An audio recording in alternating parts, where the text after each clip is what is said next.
Alright, we are back with another Dokkan Battle video today, and we're going to be going into the Tamagami 1 Red Zone stage, the last stage of the Red Zone, and we're going to be doing the Extreme Class mission today with all 5 Extreme Class types.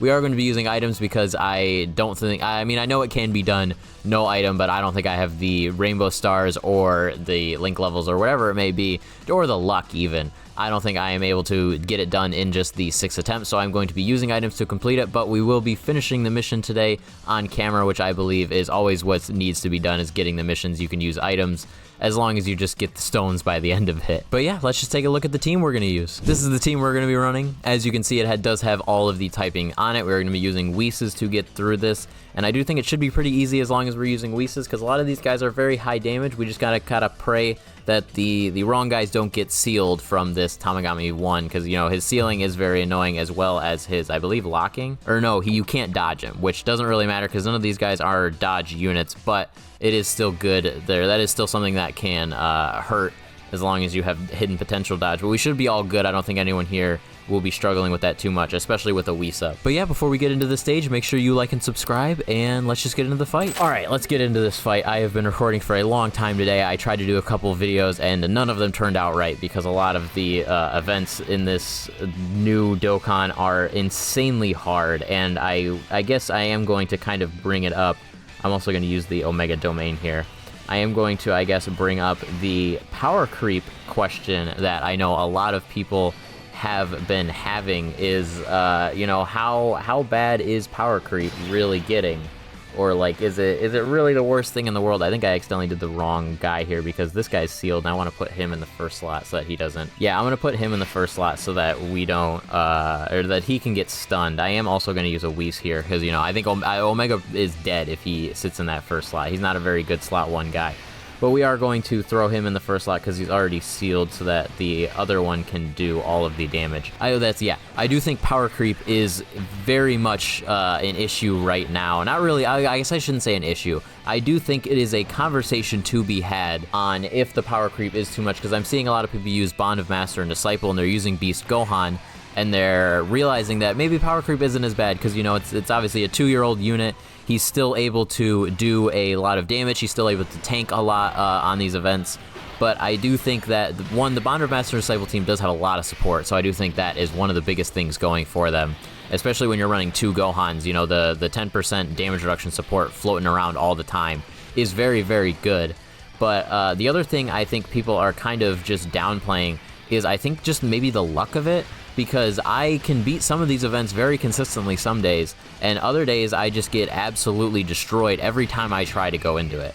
So I really do think a lot of it is a luck factor, but I do think that the power creep conversation is pretty even right now, because a lot of the units are able to be ran in these events, but I do think it's maybe not as bad as people are saying, but I do think it is definitely almost worse, I would say. I am going to use the Golden Frieza active skill here, just so that we are able to do damage.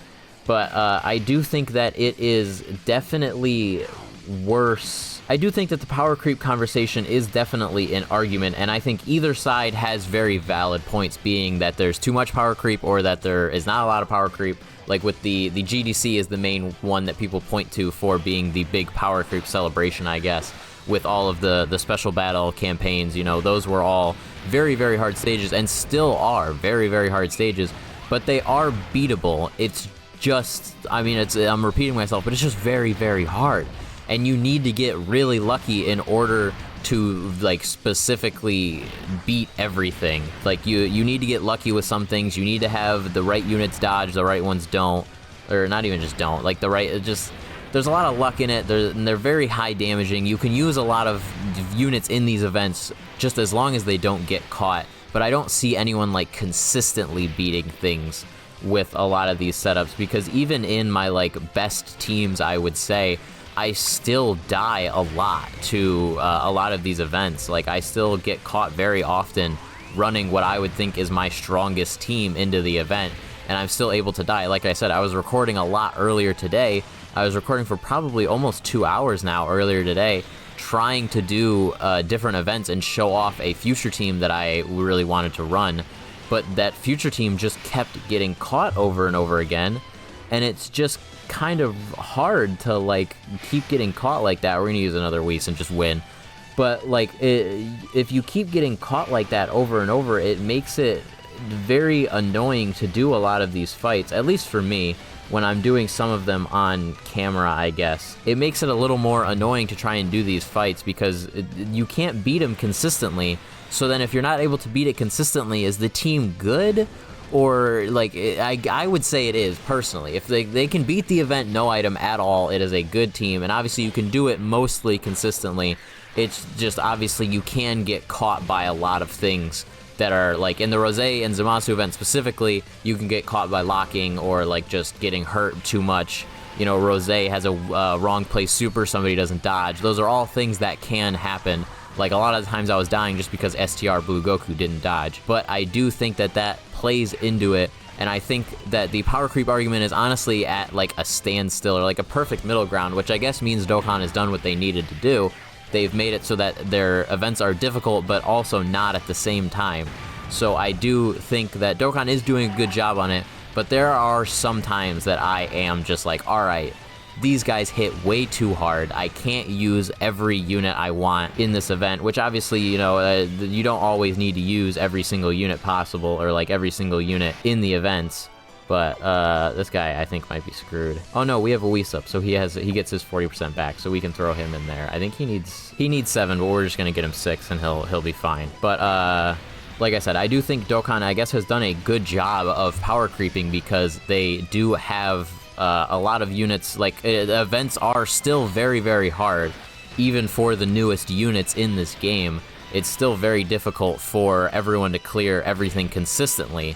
So I do think that is a good thing, but it does kind of make the units that we use feel a little weaker, but it's not that big of a deal in my opinion. Although it does make me angry. I am on team power creep, or like team having power creep. I would rather the events be more difficult, but it does just kind of suck sometimes when you have to run your head into a wall. The only issue that I will say I have with some of the events being very difficult is when it's red zone events like this one. This one's not as bad. But red zone events that have limited attempts are ones that I think where if you make it really difficult, it does just screw you over and make it not very fun for anyone involved, because then you have to wait a whole day if you want to re-attempt the event before you can beat it again. Alright, yeah, I barely needed to pay attention to that one. I kind of just wanted to use this to rant a little bit about power creep and my experiences today in doing events with that future team. Doing like the hardest events, at least. You know, I didn't do any of these ones. I do think that these ones are definitely easier than most other events.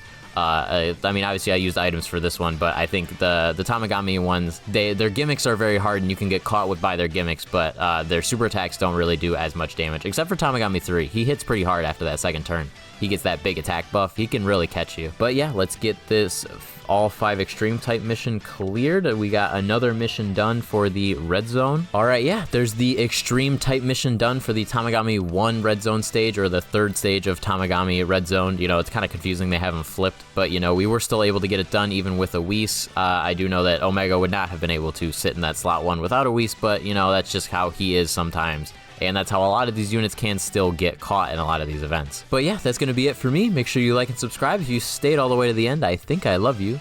Make sure you like and subscribe again. And yeah, I will see you guys in the next video.